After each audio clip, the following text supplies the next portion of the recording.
अब्दुल्ला जी, बात यह है कि मैं आपको बड़ा सिंपल एक सिनारियो दे देता हूँ, और आप क्योंकि जनरल हमीद गुल साहब के साहबजादे भी हैं, पिंडी में रहते हैं, तो मैं आपको डायरेक्ट वो सवालात आपके ऊपर दाग सकता हूँ जो किसी को ना मश्क फौजी के ऊपर जिस तरह दागे जाते हैं, तो मैं आपको उसी तरह ट्रीट करूँगा। बात यह है कि कश्मीर में हमने देखा कितनी बेशर्मी से ऑपरेशन हो रहा है in the name of sovereignty. Gaza में हमने देखा कितनी बेरहमी से ऑपरेशन हो रहा है in the name of sovereignty. Ukraine में हमने देखा कितनी अपना यानी बेदर्दी से ऑपरेशन हो रहा है और हुआ है, और in the name of national interest. Pakistan कब अफगानिस्तान और भारत के खिलाफ एक ऐसा जामे ऑपरेशन करेगा? बिकॉज इट इज़ अब, और बाय द वे ये अमृतसर में भी हुआ, गोल्डन टेम्पल पे भी हुआ जो ऑपरेशन ब्लू स्टार था, तो उसको भी माइंड में रखिएगा। तो अब वक्त आ गया है कि हमें भी ऑपरेशंस करने पड़ेंगे, और वो ऑपरेशन ऐसे नहीं होंगे कि जिनके मुतल्लिक हमें बताया जाए, हमें नज़र भी आए वो कम अज़ कम। अब जंग होनी चाहिए, ऐलान जंग होना चाहिए इन दहशत गर्दों के खिलाफ और उनके फैसिलिटेटर्स के खिलाफ। बिस्मिल्लाहिर्रहमानिर्रहीम। शुक्रिया मुबशर साहब, बिल्कुल दुरुस्त आपने बात कही है। अब इफ एंड बट वाली बात रह नहीं गई है। आपने बहुत ज्यादा, कभी आपने नाराज बलोच कहा, तो कभी आपने कभी सुना कि नाराज पठान कहा, तो नाराज पठान का लफ्ज तो कहीं नहीं इस्तेमाल हुआ। तो फिर इसका मतलब है कि वो बलोच ही नाराज रहते हैं और तमाम उनको पार्डन कर दिया जाता है। Who gives them the authority to pardon someone who has killed so many people, innocent lives? और साथ उन्होंने फौजियों को जो है वो जिस तरीके से, इससे उनके हौसले बढ़े। नतीजा ये हुआ कि इनको जो है वो इज्जत दी गई, और उसके नतीजे के अंदर जो इन्होंने किया वो आपके सामने है। और अब ये खुल खेल के मामला आ गया है। बलूचिस्तान अब तो दिन और रात के लिए नो गो एरिया है। और अब तो इवन वहाँ के जो लोग रह रहे हैं बलूचिस्तान में रहते हुए, वो लोग जो है वो परेशान हो गए। इसलिए पहली बात यह है कि बेरहम ऑपरेशन करना पड़ेगा, मजबूत और सही हिकमत अमली के साथ, इससे पहले कि दुनिया की तरफ से उनको मजीद मदद आ जाए। और वो मदद जो है वो आपने देखा कि जिस तरीके से अमेरिका जब छोड़ के गया अपने हथियार, तो उस हथियार का जिस अंदाज में इस्तेमाल किया गया और जिस तरीके से उसको पाकिस्तान मुखालिफ फोर्सेस ने उनको ट्रेनिंग दी, उसके नतीजे में कहीं ऐसा ना हो कि मजीद ऐसे सोफिस्टिकेटेड वेपन आ जाएं जिससे फिर हमारी एरोस्पेस जो है वो भी खतरे में पड़ जाए। मैं मजीद इस पे कुछ नहीं कहना चाहता, मैंने इतना ही बोल दिया, मेरे ख्याल में ये काफी है। लेकिन इसके बाद जो है आपको वहां की जो पॉलिटिकल अप्रोच है उसको भी चेंज करना पड़ेगा। आप मान लें इस बात को कि आपके वफाकी वजीर दाखिला की पॉलिसी बुरी तरीके से नाकाम हुई है, खैबर पख्तूनख्वा की हुकूमत की पॉलिसी नाकाम, बलूचिस्तान हुकूमत नाकाम। और अगर हमने इन्हीं नाकाम लोगों के साथ चलाना है तो then I pray to Allah कि वो अल्लाह ताला हमारे लिए आपको फिर मैं कोई वफाकी मौजूदा वजीर दाखिला के मुतालिक बता सकता हूँ कि वो तो बहरहाल कई दिनों से बीमार हैं, काफ़ी बीमार हैं, और दुबई में ज़ेर इलाज है। बाय द वे पाकिस्तान में इलाज नहीं करवा रहे, जी। दुबई में करवा रहे हैं। मैं नहीं कंफर्म नहीं, वो न्यूज़ दे रहा हूँ तो जो किसी के जी पास जी नहीं नहीं, है। वो नहीं, आप बिल्कुल, आप माशाल्लाह, ज़्यादा आपसे तो हम सीखते हैं बहुत सारी चीज़ों को।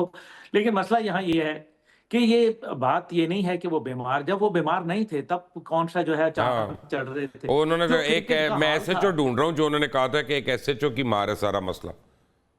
और जी क्रिकेट क्रिकेट हो या ये हो, देखिए ना, मैं समझता हूँ कि वो हो सकता है, मतलब कुछ लोग जो हैं उनको पसंद करते होंगे। लेकिन इट इज टाइम, यहाँ पर्सनल जाती पसंद नापसंद का मामला नहीं है, यह मुल्क की बात है। देखें, क्या इंडिया के अंदर जो है वो दहशतगर्दी जो है वो उसने जन्म नहीं लिया? आपने ऑपरेशन ब्लू स्टार का जिक्र किया, सन जरनैल सेन भिंडरावाला को वहां मार दिया गया। उसके बाद जो है वो इसी तरीके से सर जी, दीगर सब ममालिक पूरा में निजाम। नागालैंड जो है वो पका हुआ आलू है, गर्म आलू है नागालैंड जो है। इस वक्त माओइस्ट वहां बिल्कुल। पे सर उठा रही हैं, नेक्सलाइट से सर उठाया हुआ है। 9 तहरीकें चल रही हैं हिंदुस्तान के अंदर, लेकिन हमारे मीडिया को पता ही जी नहीं है। सेवन, हाँ, 7 स्टेट्स हैं मुबेशर भाई, 7 स्टेट्स हैं जिसके अंदर नो गो एरिया है, जिसको वो रेड कॉरिडोर के नाम से जानते हैं।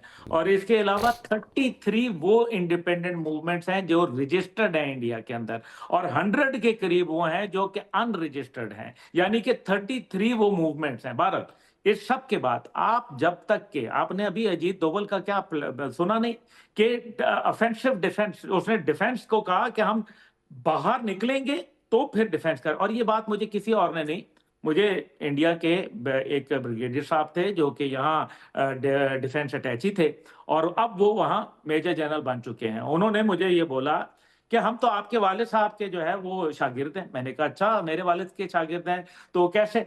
कि जी उन्होंने कहा था ना कि अपनी जंग जो है वो बाहर ले जाओ अपनी सरहदों में, वरना तुम्हारा मुल्क महफूज नहीं रहेगा। तो हमने तो उनके कहने पे अमल किया। ये उसके कोट अनकोट में अल्फाज आपको बता रहा हूं। तो हमें किसने बताया कि 9/11 के बाद जो हमने एक अपोलोजेटिक पॉलिसी, एक अपीजमेंट की पॉलिसी अपनाई, जो कि हम आज तक अपनाए हुए, आप कुलभूषण यादव को क्यों नहीं फांसी दे रहे? मुझे ये सिर्फ सवाल का जवाब दे दें। इसकी बुनियाद के ऊपर तमाम इंडियन जो लोग हैं, जो उनके पैरोकार हैं, उनके एजेंट्स हैं, उनके हौसले बुलंद हैं कि देखो इंडिया हमें फांसी नहीं लगने देगा। आप ये देखें, आज देखें वो राहील शरीफ साहब के दौर के अंदर हुआ, और आज जो है उसके बाद जो है वो कितना अरसा गुजर गया और हमने उसको फांसी नहीं दी। इसी तरीके से जो बलूचिस्तान के अंदर ये लोग, एक नाराज कौन है? नाराज का भी मैं आपको बता दूं, दिल इस टाइम पे भरा हुआ है। देखिए नाराज वो हैं जो असेंबली में बैठे हैं, वो खुश होते हैं। जो असेंबली में नहीं पहुंच सकते वो नाराज हो जाते हैं। फेयर एंड फ्री इलेक्शन जरूर होना चाहिए, लेकिन आप किस किस को खुश करेंगे? असल में बात यह है कि आपको वहां इमरजेंसी लगानी पड़ेगी। आपको वहां सूरत हाल जो है एक ऐसे वक्त में आप पीपल पार्टी की हुकूमत ले आए।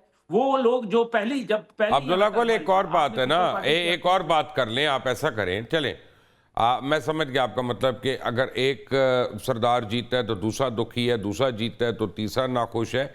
लेकिन जो आदिल ने बात की उसमें बहुत दम है, मैं उसको सेकंड करूंगा। Let me spin off one thing to you. Anika भी हमारे साथ ही हैं। अनीका के इंतखाब तो अगर पॉसिबल ना भी हो, चलें, वो तो रेगुलर टाइम पे होने चाहिए, बार बार वक्त बेवक्त नहीं होने चाहिए। लेकिन बलूचिस्तान में proper fair local body election तो हो सकता है ना, और जब लोकल बॉडी इलेक्शन होगा तो ग्राउंड लेवल पे हर आदमी को अपने गवर्नेंस में हिस्सा मिल जाएगा। भले वो मुझे पसंद करे, भले वो मुझे पसंद ना करे, लेकिन वो सिस्टम का हिस्सा बन जाएगा और उसका बेनिफिशियरी हो जाएगा, और वो जनरल इलेक्शन से बहुत ज़्यादा उसके फ्रूट्स जो हैं वो आएंगे। Anika, do you agree with that और नो? साहब, partially I agree with that. इसमें कोई शक की बात नहीं है कि लोकल बॉडी इलेक्शन कहीं भी हो, चाहे बलूचिस्तान हो या केपीके हो या anywhere else, it is of utmost importance कि जो डेमोक्रेसी है जिसका हम बड़ा राग अलापते हैं वो ग्रास रूट लेवल तक पहुंचे। जब तक लोग ओन नहीं करेंगे तब तक, और जब तक लोगों के पास अथॉरिटी नहीं होगी तब तक वो ये महसूस ही नहीं कर सकेंगे कि रिस्पॉन्सिबिलिटी भी क्या होती है। दूसरी बात जहाँ थी, वो नाराज बलोचों की बात कर रहे थे अभी गुल साहब, अब्दुल्ला गुल साहब। मैं बलूचिस्तान से ताल्लुक रखती हूँ। मैं आपको ये बात बता सकती हूँ कि नाराज बलोचों का ये जो हम लोगों ने टैग लगा दिया है, मेरे घर पे अगर कोई नाराज हो जाए इसका मतलब क्या ये है कि वो मेरे घर वालों को मारना शुरू कर दे? नाराज बलोच का हरगिज मतलब ये नहीं है कि आप उठाकर पहाड़ों के अंदर चले जाएं और बंदूकें तान लें और जो है वो मुखालिफ मुल्क के हाथों में खेलना शुरू कर दें। बहुत सारे लोग हैं जिनको प्रॉब्लम्स हैं, वो धारे में, कौमी धारे में रहते हुए उन चीजों को सॉल्व कर रहे हैं। मैं बजाते खुद बलूचिस्तान की सियासत में बहुत सारे लोगों को जानती हूँ जो कि अपनी ग्रीवेंसेस को बंदूक से हल करने की बजाय या तो पार्लियामेंट में आके हल कर रहे हैं। तो फिर अनीका मुझे ये बताइए ना, विद ऑल ड्यू रिस्पेक्ट, मुझे बताइएगा जरा, मारंग बलोच को फाइनेंस कौन कर रहा है? मैं एग्जैक्टली आपसे ये कह रही हूँ मुबशर साहब कि ये क्या नाराज बलोच का मतलब ये है कि कहीं भी चले जाए? ये नाराज बलोच नहीं है, ये दूसरों के हाथों में खेलने वाले लोग हैं। बलोच कौम एक इंतहाई रिस्पेक्टेबल कौम है, एक ऐसी कौम जो कि दूसरों के हाथों में, दूसरों के पैसों पे नहीं पलती। ये एक ऐसी कौम है, वो बलोच जो कि दूसरों के पैसों पे पल रहे हैं और पाकिस्तान मुखालिफ नारे भी लगा रहे हैं, अटैक्स भी कर रहे हैं, वो बलोच नहीं है। बलोचिस्तान के लोग और बलोच उनको ओन नहीं करते। लेकिन बात वहां आकर रुकती है कि जब बुराई बोलती चली जाए और अच्छाई खामोशी से तमाशा देखे तो बुराई को पनपने का मौका मिलता चला जाता है। और वही वहां भी हो रहा है कि जो अच्छे लोग हैं, जो अपनी रोजी रोटी कमाना चाहते हैं, जो आराम से काम करना चाहते हैं, या तो वो ब्रेन वॉशिंग का जो है वो बन रहे हैं विक्टिम, या फिर ये कि वो खामोश होके बैठे हैं कि हमें यार ब्रेन वॉशिंग अनीका हो रही है, ब्रेन वॉशिंग हो रही है, लेकिन उसका काउंटर भी तो होना है ना। We can't just keep on talking about it and do nothing. There's absolutely no other thought about it, Mubashir साहब। हम ये वाकई में बात आप ठीक कह रहे हैं कि ब्रेन वॉशिंग हो रही है, we have to counter that as well. लेकिन आप ग्राउंड रियलिटीज की तरफ भी राइट आते हैं, ग्राउंड रियलिटीज पे। अनीका निसार मेरे साथ है, आदिल शाह ज़ेब और अब्दुल्ला गुल भी मेरे साथ हैं। एक छोटी सी बात आते हैं, टेक अ ब्रेक।